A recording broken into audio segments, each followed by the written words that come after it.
Mark, good to see you again. A busy week for you off the field with comings and goings. I'll start with your most recent addition in Adam Clayton. Why have you brought him in?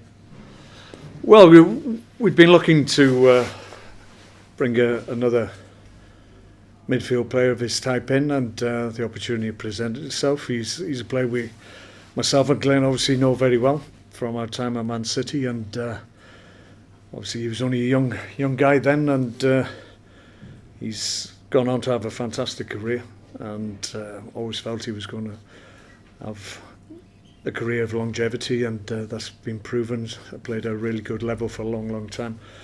And you always keep an eye on players that you've worked with before and see how they're doing, so we're always pleased that he kept on progressing his career, and we just felt that it was something we wanted to do. We were made aware that Doncaster were looking to let him out for their own reasons, I suppose, but the opportunity presented itself, so we decided to pursue it. You say that type of midfielder, so what qualities does he bring into that midfield region? Well, he can sit at the bottom of a diamond or in it too, so he gives us that strength and that understanding and leadership. Really, he's obviously a player that's had the captain's role at a lot of clubs that he's been at, and to add to the leadership qualities that we got, I thought that was an important part of it. But he's played at a high level for a long time. That tells you the quality of the player that he is. He'll influence games for us. He's got good experience, good understanding of what's required, can manage games as well. So really pleased that he's here.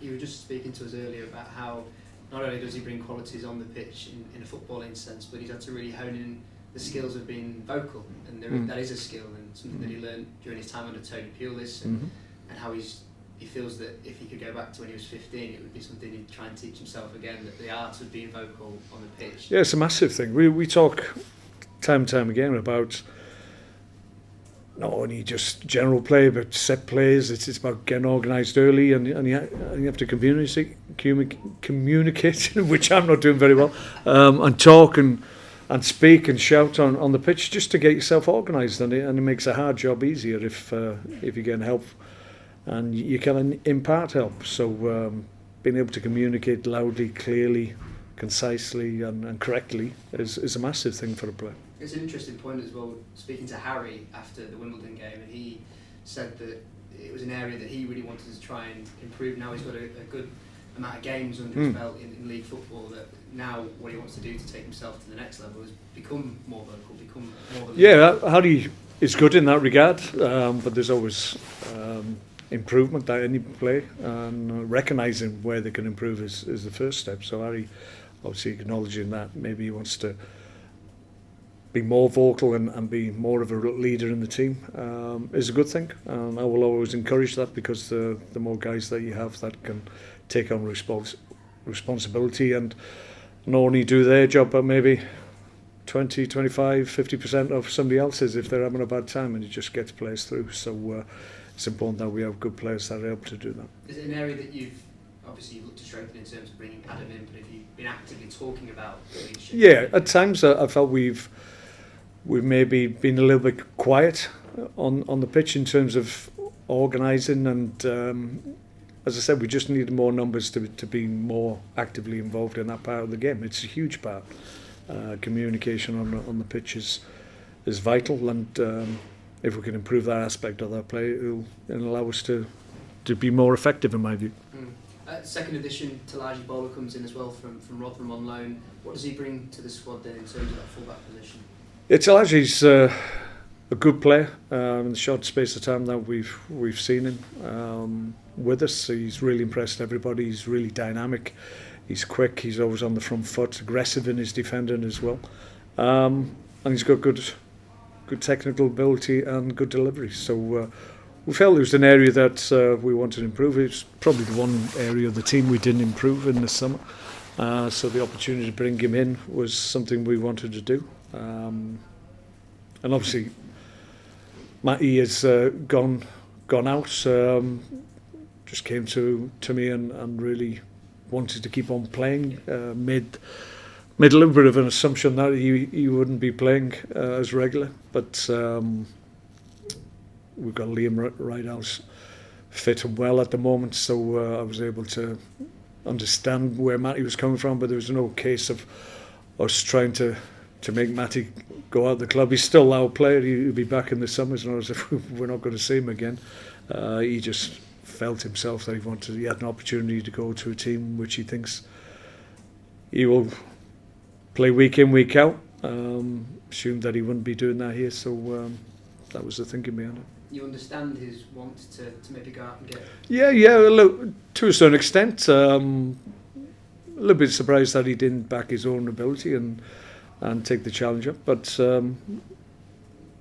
yeah, it is what it is. Like I said, we've got cover. Got a good player coming in, so that side of the field is okay, and I was able to allow it to happen, but under different circumstances he wouldn't have gone out. Did it come with a degree of reluctance just because he has played such a big part in this squad so far this season? No, I didn't sense that, no. From your part, no reluctance to let him go? Yeah, always reluctant to let players go, but I could understand his thinking maybe, but up to a point, but yeah, he's going to a club where he feels he play week in, week out, and I couldn't guarantee that. I don't guarantee anybody a start. You have to play well, and you have to be there on merit. So I don't know what promises he's been made, but I probably couldn't match those promises. So that maybe is the reason he wanted to go to Harrogate. And Liam then is back to full fitness. Yeah, he's looking really strong. Obviously, he's been really frustrated. Beginning of the season, he was obviously playing in the team, and then had a real struggle with the injuries that he's had. Just couldn't get over the line, so to speak. Get up to a point where we think, yeah, he's within 1 or 2 days of being back, and then he'd have a setback, and it's happened 2 or 3 times. So, touch wood, it looks like he's okay at the moment. He's in a good place, and he's looking really strong, and he'll push. Well, they both push each other, so that's what you want.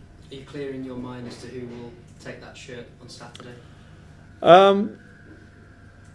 Pretty much, yeah, because like Liam hasn't had a lot of training with the group as yet. Obviously, Talaji's probably a little bit ahead in terms of fitness and game time, so that's my thinking. But like I said, they haven't played a lot, 90 minutes, so it might be that we ease them both and use them both in coming weeks. Elsewhere in the squad, how are you body-wise going into Saturday? Yeah, everybody's getting there. Yeah, Scotty Banks, I think I mentioned earlier in the week, was back in training. I've had a chat with him. Don't think he's ready. He obviously wants to be involved, but I don't think he's at the point where he's had enough training. So he wouldn't be involved this weekend, but certainly comes into my thinking from that point onwards. So apart from him, Manny's training for the most part with the group, the early parts and the early elements of the session, not fully integrated yet, but again very, very close. Yeah, pretty much everybody else is okay. On Manny's situation, how close is he now? Well, he went for a check. He hasn't been totally given the green light in terms of the healing of the bone. They like to, I think the feeling is they like it to be 80%. It probably is a bit short of that, but I think there'll come a time where Manny will say, listen, I feel okay and I'm going to go for it. So he's not far away from that point, I think. So he's chomping at the bit to get back playing, as you would imagine. But it's a significant injury. We've got to be careful, and we'll be guided by, obviously, the medical people in charge of him. But I suspect he won't be far away. Repetitive question, I appreciate, given it's January, but how much more business do you envisage taking place? Not so much in terms of incoming, so there may be a few or a couple may go out, just to make sure our numbers are correct, but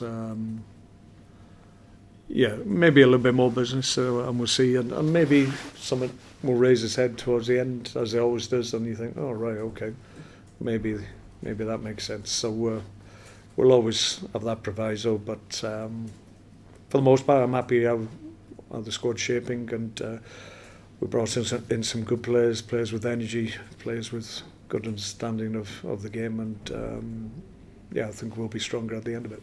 With all that in mind, and how well equipped do you feel going into what is the big game on Saturday against Carlisle? Yeah, we're looking forward to it. Yeah, we underperformed up in Carlisle. It was difficult going there. We obviously saw a team that was difficult to play against, and once they got the lead, we found it very difficult to break down. We had plenty of possession, but didn't really create any clear-cut chances, and maybe that was a little bit of the catalyst for us to change and go in a different way, and to see if that would benefit us at the top end of the pitch. And it has to a point, but I just think we need that flexibility depending on who we're playing.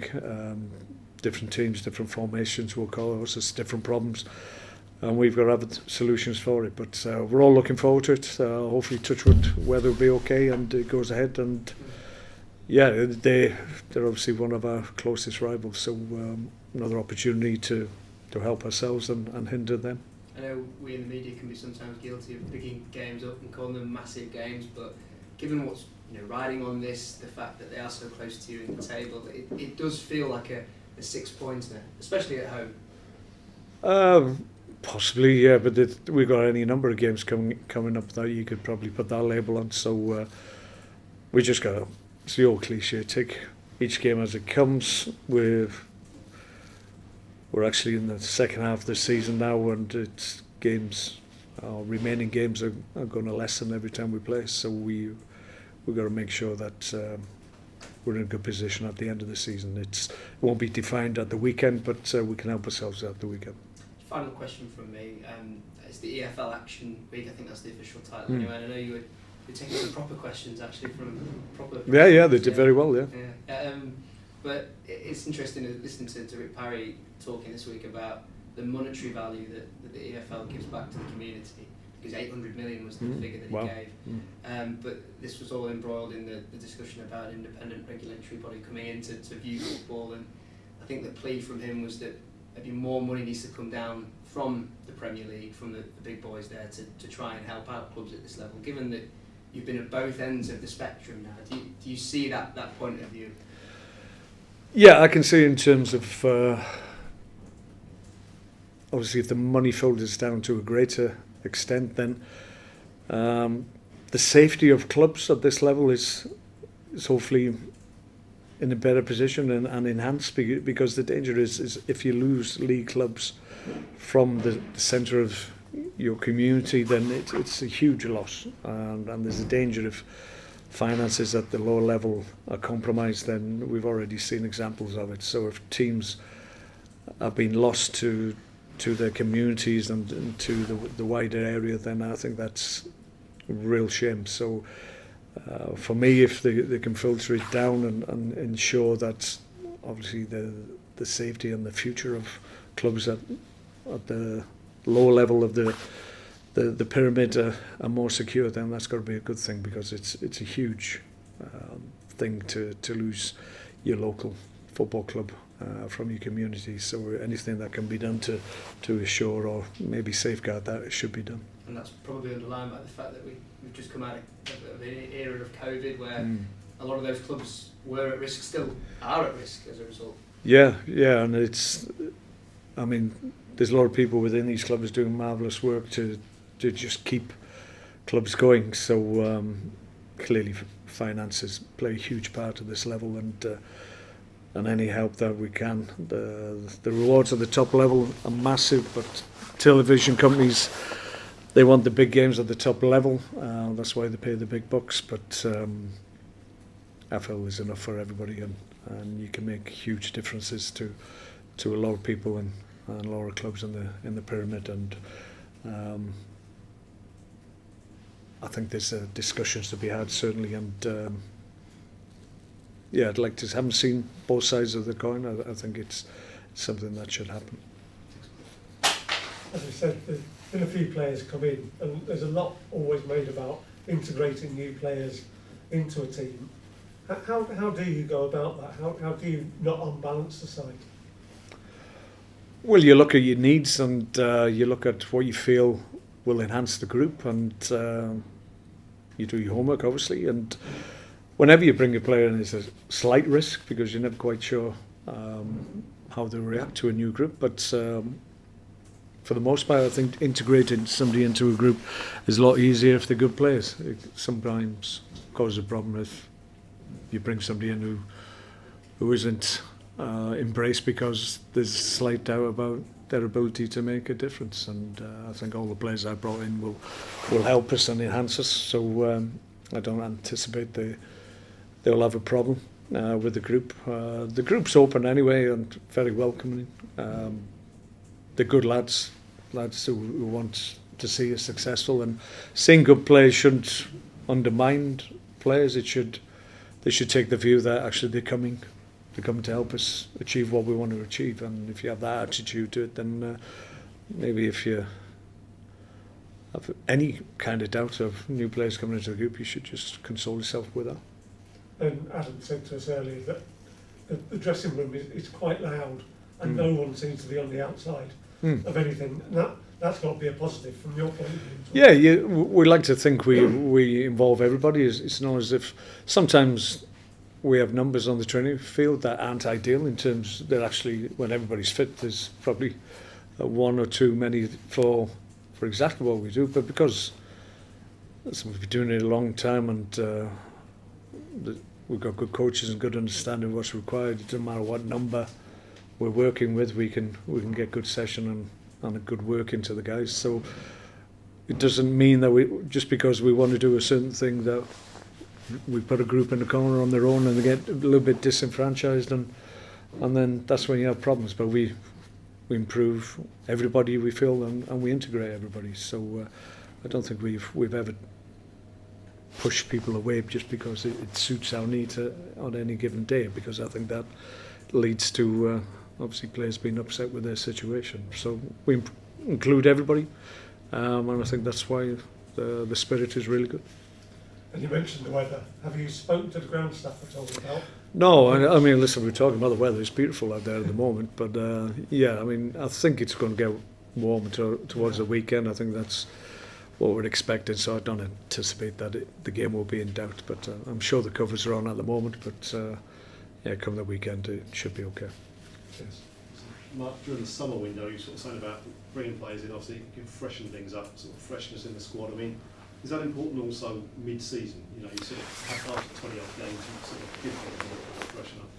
Yeah, I think there's a little bit of that thinking going on. I think it's important. A lot of guys have.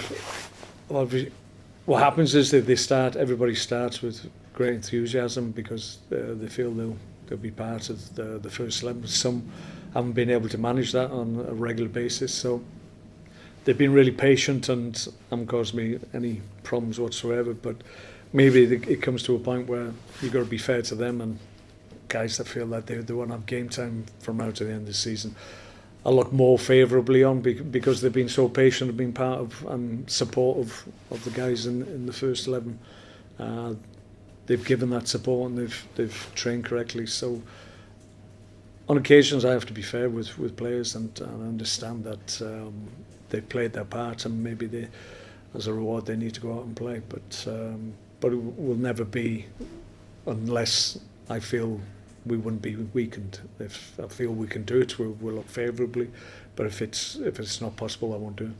Presumably, new players coming in also keep the other ones on their toes. Yeah, I think so. They may not know someone too well. I think Yeah, whenever when I was playing, whether or not you're interested in my story or not, but when I was playing at good clubs and almost without fail, it would be centre forwards that they'd be looking at.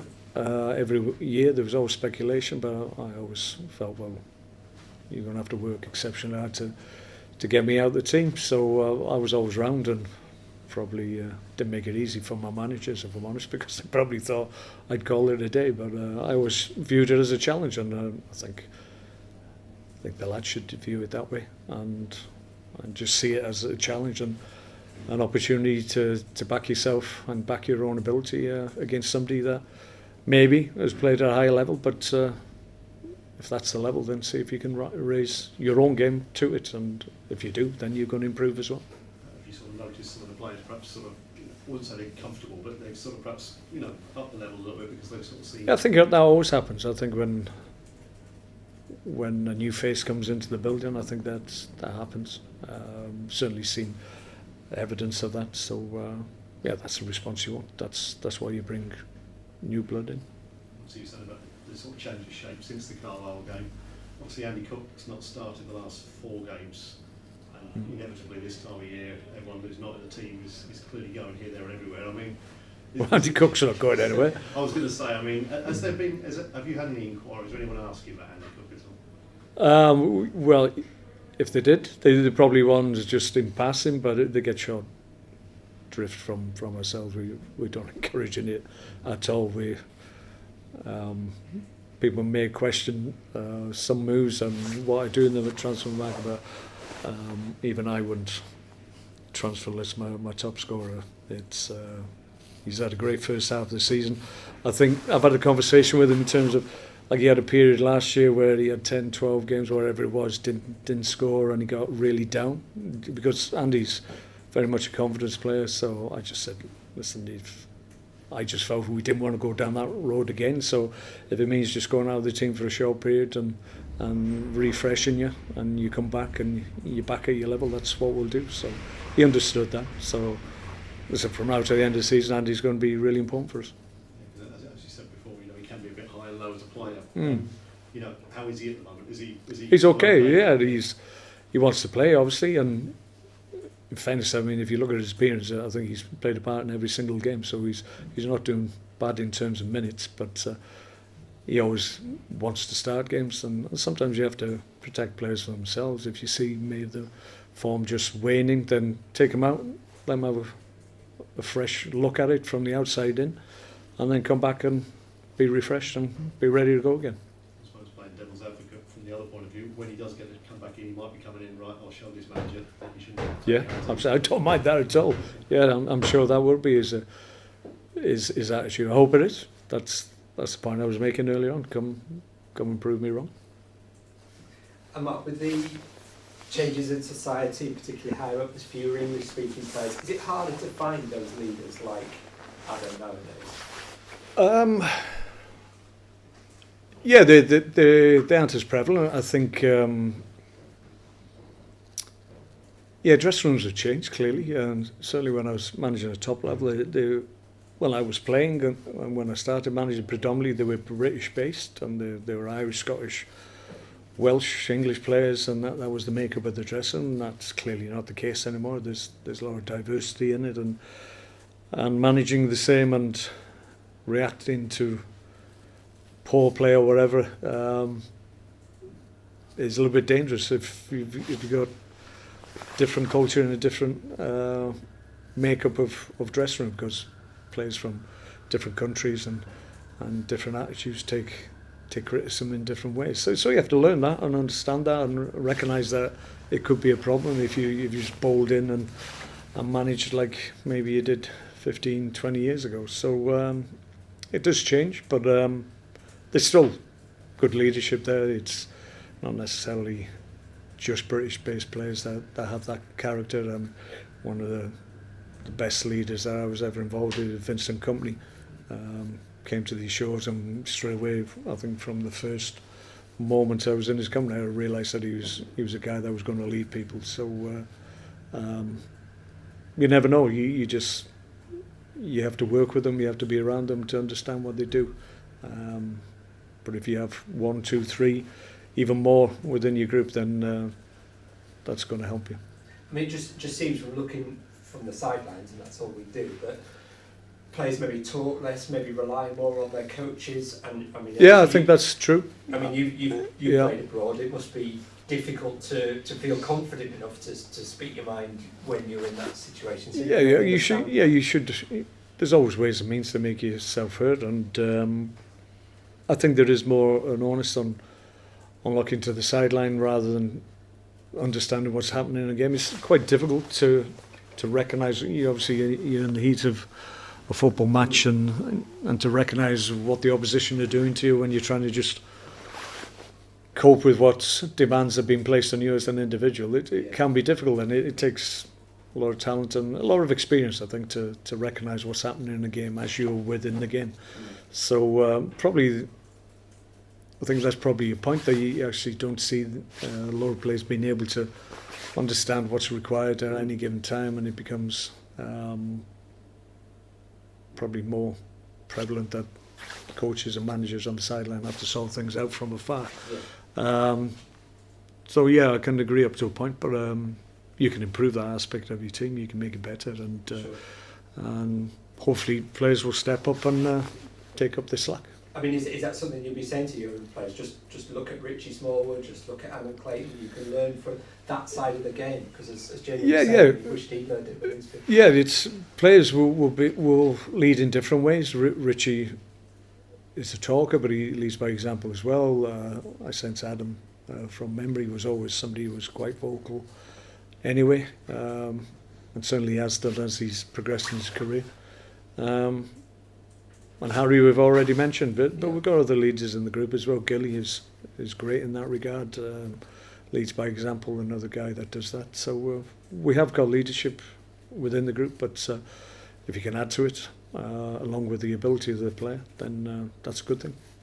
And just in terms of Matty Fells, then is the message to him, go out and have a really good half season, we'll keep an eye on you, and if you do... Yeah.